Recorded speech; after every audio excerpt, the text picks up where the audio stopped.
Shut up and sit down. Hello gang, welcome to episode 3, and we're going to be doing the dashboard. So I'm just going through me files and I'm going to show you a picture of what I'm going to try and replicate. So I'll just open that on my second monitor for you, just to give you an idea. Now I want to try and recreate that texture. Now the dash that comes with the kit is a flat bit of plastic that you put a decal on.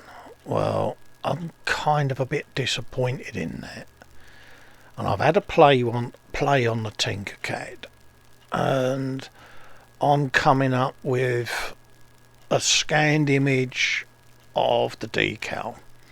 So I'll just zoom in on that, and I've taken a matte copy of it to get the shape of the instruments, and then I've dropped it onto a white background to give me that, which is going to represent the backing plastic of the dashboard that I stuck the decal on in the previous episode. And then I've gone into my online CAD package, dropped that image on as a extruded image, and then put in the red squares, which are blocks. And then I've gone on to the CAD package and I've cut little holes in the blocks to give me the dashboard texture, which hopefully then when I put the decal on it will give me a nice little dasheroo. So I'll close that all down and open up the CAD package and give you a little idea of what we had. So I started off with my extruded image up in the top left.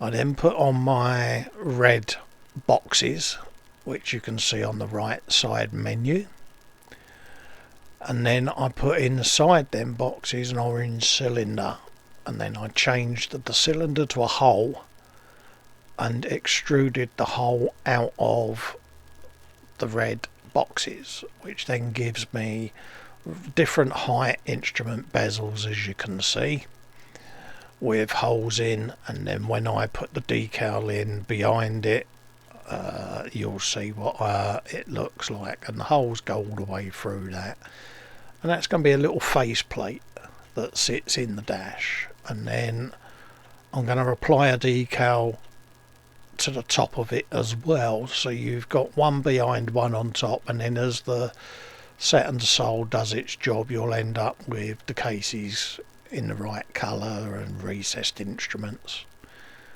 Okay, so I'll just move these blokes out of the way and bring in the Huey interior with the lined roof we done last time, and you can see on there the dashboard that I've just shown you, and there it is, all in 3-dimension with the decal printed on it. So I'm really chuffed how that came out, to be honest. I'm going to add all these wires on the back of it because I put little tubes on there, so when it comes to fit that I shall do that, and that'll just add a little bit of detail. I've put an initial coat of silvery grey on the roof lining, and then I shall change the colour of that as and when I want to, but my main priority today is gluing a couple of these geezers on the T-tail seat that we made last time, get them roughly in place, and then we'll make some attempts at seat belts from a bit of Tamiya tape, and again, you know, it's just quickly going to be painted up and slung in there, so I'm not really that massively fussed about it, to be honest with you. But I've got a miniature little soldering iron in my right hand there, and what I'm doing here is I'm running it along the back of this figure's knees, because their legs are sort of a strange little angle because of the pilot. They're basically pilots, and I want to bend their knees so their feet come down a bit. So I'm just running a hot iron behind the knee joint on the 3D printed plastic. And then what will happen is that will then enable me to bend the leg. Now there's two blokes leaning up against the glue bottles at the back. Ignore them, they're firemen that I've 3D printed out for Mike Mountain Z models build that he's going to be doing. He was after some fireman figures, so I've printed him a load out and they'll get sent up to him. So that's a little sneak peek, but as you can see, I've managed to get a nice little bend on them knees now, and then I run it along the side there just to replace the ripples in the clothing, and then just hold it with your thumb for a little bit and let it cool down, and it should then take the shape.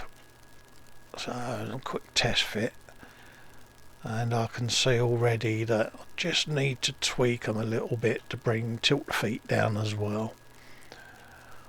But I kind of want to do them where they're length forward, having a good old yatter before they go off to their new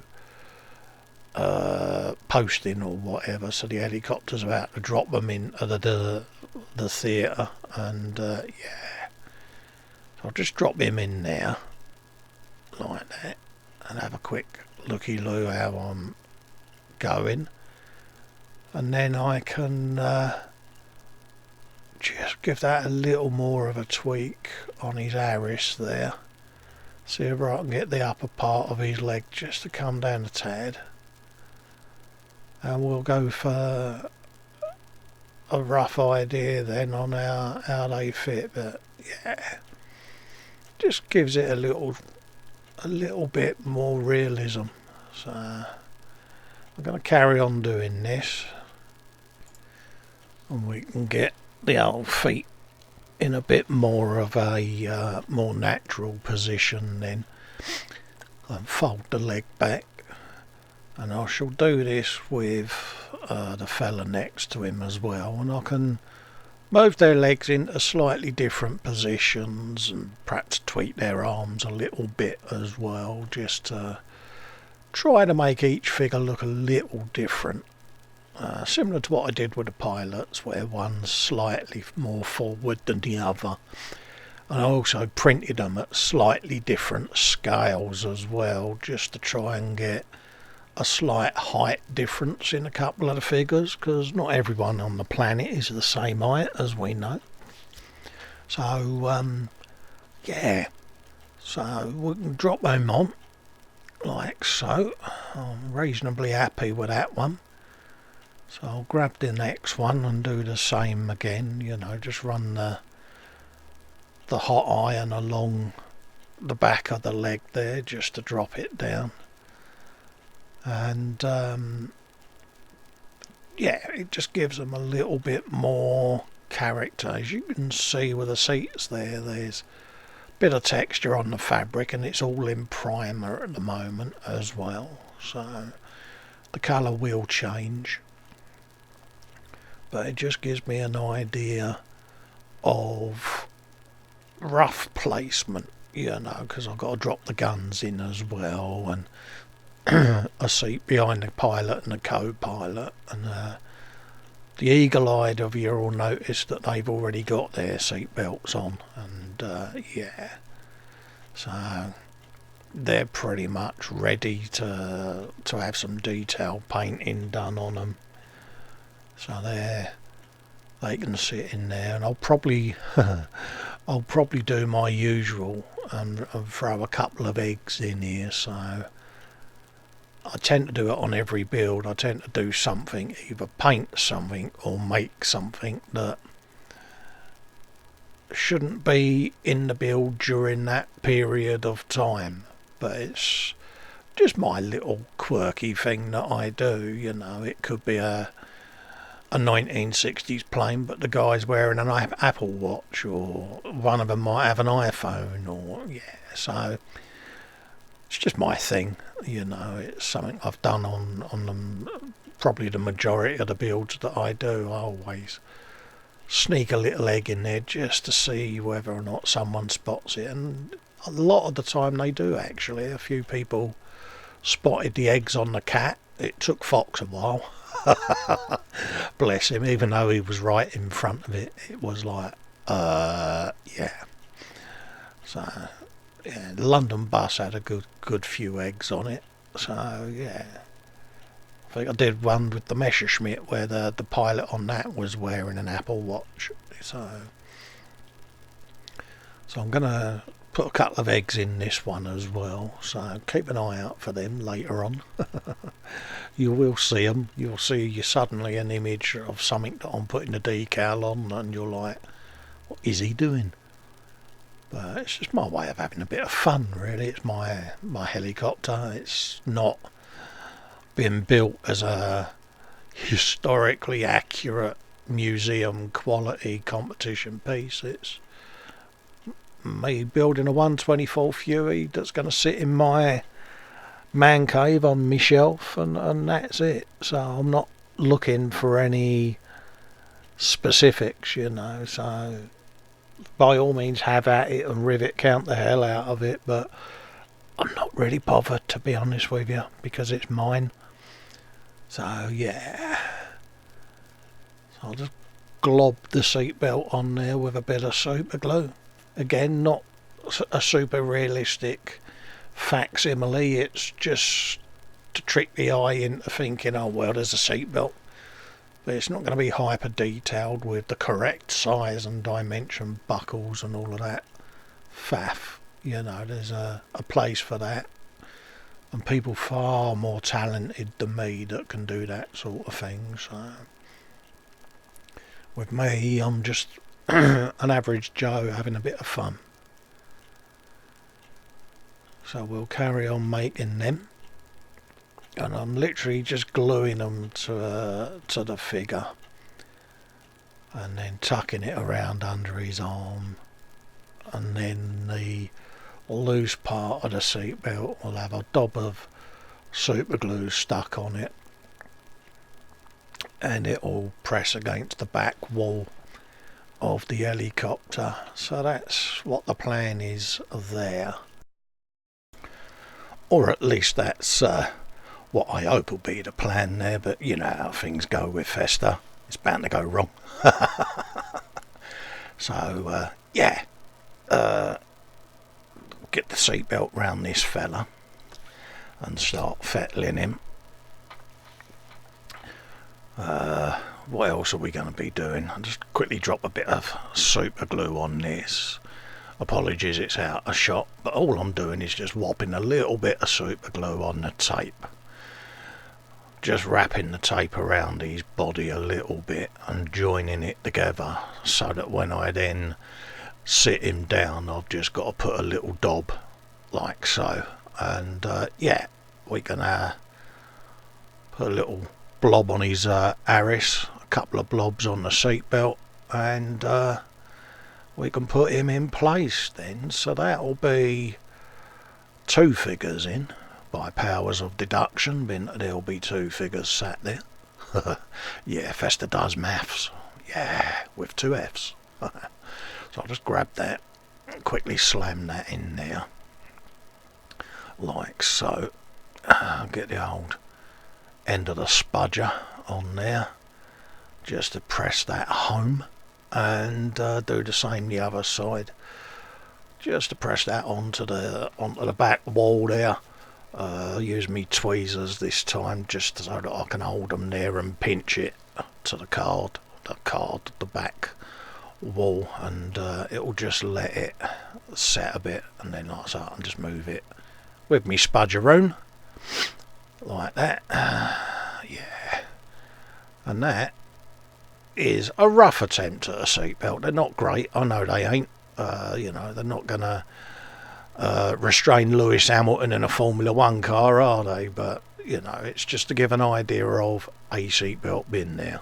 That's all I'm trying to do. And with where this is going on display, you'll just catch it, but not catch it, if you know what I mean. So super detail ain't really needed, but yeah. And again, on this kit, it's one of those, I'm putting in things like the fuel pipes on the engine and that, just to have a play, really, because I've got a death race commission that I'm going to be doing for a friend of mine, and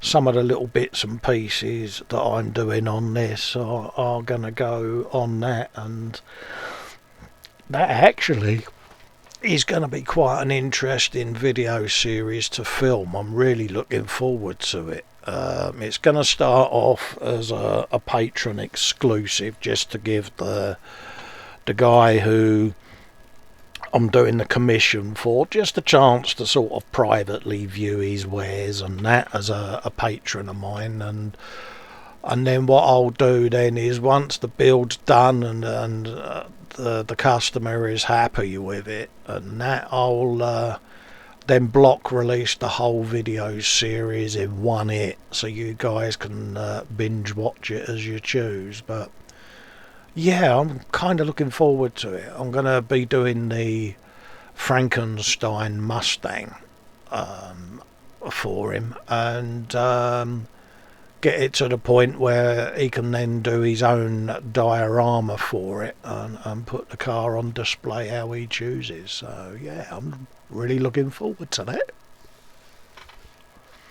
I need to find out from him what type of dio he's doing, because if he's doing the car being worked on in the garage, I'll do some garage equipment for him that he can add to his diorama. But if he's doing it on the racetrack or that, then obviously there's no point in having jacks and tools and things like that, because the car's on the circuit. But anyway, I'm rambling there. I've just made a couple of acros there out of some different coloured styrene tube, and what these are going to do is they go floor to ceiling on a little square plate. Now I'm going to be whacking on quite a large square bit of styrene on each of these, but then once they're in place I'll trim them down just to make them look a bit more aesthetically pleasing. But for now I'm just going to mark out little rough squares and get them glued to the tubes and bung them in place, because I've got to make me additional chair, or bench should I say. So that's gonna be this piece of plastic I'm cutting, and I'll do a rectangular rune and put me tubes front and back and cover it with a bit of Fester's grotty old tea towel, and it'll just give a little additional bit of seatage that I can throw this other bloke on, so that they can have a yatter as they're flying into combat. So that's kind of the wee story behind it. Excuse me yawning, I've been up for the last 38 hours, so yeah, I'm getting a bit knackered now. But anyway, where were we? Yeah, start making up the seat and putting the tubes in. So I'll get a couple of them glued in, and then I can mount the seat. And that didn't sound right, did it? I can fit the seat and adhere it to its uprights. There you go, that sounded a bit cleaner, didn't it? Yeah, disclaimer, this film is not for children. COPPA compliant. Go there. But yeah, that's another thing out there, in case you guys are wondering. We've got this beautiful thing now on YouTube called COPPA, and it is a good idea, don't get me wrong, protect underage kids and all of that lot, but it's also going to impact some of the creators with videos aimed at children not being monetised, and it's all to do with the adverts that Google put on everything. But provisionally, what I've done on mine, for those having a bit of a curious thought about it all, I've just marked everything as not made directly for children, which they aren't, because, you know, the tools and equipment and the glues and ingredients we use are sort of 18 plus, but the video content as well isn't aimed at kids, because I do let out the occasional swear word and that, as we know. That's what Fester's known for. Apologies for my potty mouth. But yeah, so COPPA's coming 1st of January 2020, so any other creators out there like myself that have got model videos, you know, you need to go through your stuff. Now you can set your upload defaults so that your video has the setting not intended for kids of 13 and under, but you need to go through and apply that to all your back catalogue of videos as well. So I did it as a generic, set everything to default to start with, and then I'm going to go through and really get into each video, but I'm going to do a disclaimer as well on the beginning of me videos now, because you know, if they're dishing out fines, then you know we got to try and eliminate that mistake, so to speak. So again, you know, mine will have a little scrolly rune of credit coming up at the front saying, you know, these videos are not intended to anyone under the age of. And you know, if you are underage, then please switch off and go somewhere else, because muggins here ain't getting penalised for your fibs. So yeah, but I don't know where it's going to go at the moment with COPPA, because we recently had the Hangouts on air fast basically, and you know, Google taking that away from people like ourselves that like to have a chat with their viewers live on air and a get together. So I use StreamYard at the moment. Nice little segue there for StreamYard. So Gage, if you're watching, mate, you know, show Fester a bit of love, mate, and publicise me channel a bit, and I'll be an happy bunny. So you had that, you now got COPPA, so it's making me wonder whether they're trying to put people like us off of putting content up. Which, if that's the case, and YouTube start really being a pain in the arse, then all my stuff I'm going to move over to Patreon and put it on there, and then, you know, unfortunately, if people want to see me work, they're going to have to pay $1 to join the Patreon, because it's over 18 and they can see it all on there. I don't want to do that, but you know, if the FTC are handing out $50 grand fines, then you know, I'm not being funny, but yeah, I don't need it. So again, thanks for the people that have bought that in, for really thinking of everyone. And you know, seen quite a few videos. Andy's Hobby Headquarters has got a video up that's a good view about COPPA, and you know, perhaps a lot of us are overreacting or panicking a little bit, but it is better to be safe than sorry these days, you know. But you know, I'm all for protecting kids, but I'm also looking at, you know, excuse me, a lot of us do this to entertain other model builders, which is usually middle-aged blokes like me that are, you know, a bit batty, a bit nutty and a bit solitary, that are, you know, semi-retired or retired, that are, you know, getting back in a hobby that they did when they was sort of late teenagers, I suppose, and yeah, and suddenly we could be all getting in trouble. So I don't understand the logic of it, but to protect myself, you know, none of my videos are under 18 aimed, so yeah, you know, at the end of the day, if you're under 13, then you know, you shouldn't be watching me, should you? You should be doing your own work. But ramble over. If anyone's got any really accurate information on the COPPA situation that'll help us blokes out, and other viewers that have got their channels, if they've got information that may be beneficial to those of us in this community, then let's all start helping each other and spreading the love a bit and getting it sorted so that we can all do what we want, which is provide videos for you guys to watch if you're interested in doing the hobby. Happy days, isn't it?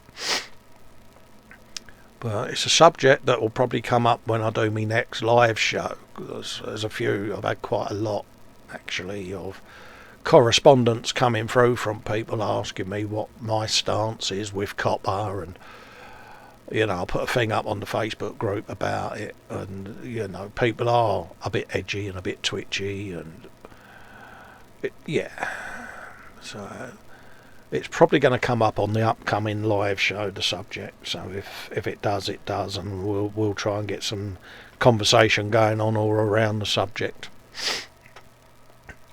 Anyway, I'm just going to glue this bench seat together, and we can get that set in place.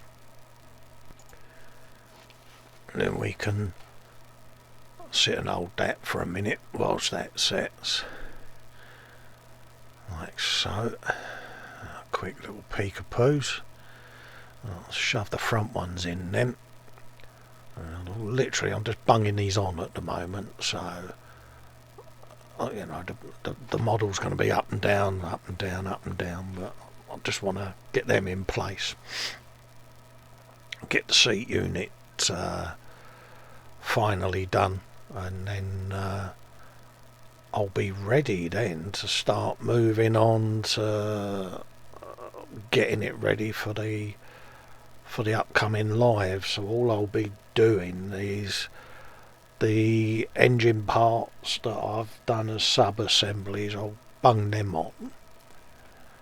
They're literally just slot in place, glue in place, and with these posts in the correct position, I'll be able to then drop the lined roof on.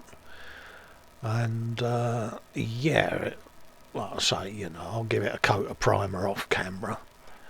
And the paint itself, you know, it's just going to be olive drab uniforms and things like that. So I'll probably sit and do a bit of that of an evening just to get it up to speed, and then it'll be ready then for a sort of, this is the stage we're at on the upcoming live show. So that's what I'm kind of gearing towards at the moment, is getting everything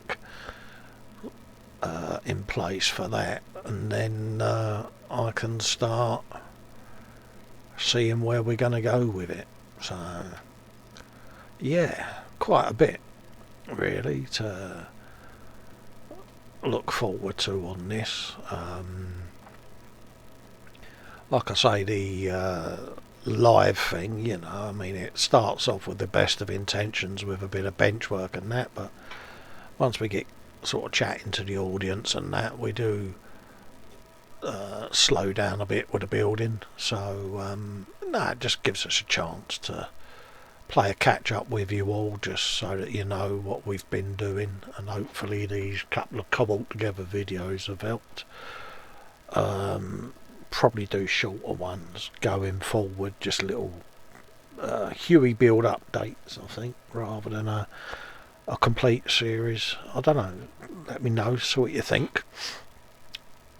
Perhaps have a chat about it on Saturday on the upcoming Huey live event, which is 9 o'clock. But yeah, so I might do a little Q&A on it, I don't know. I'll see.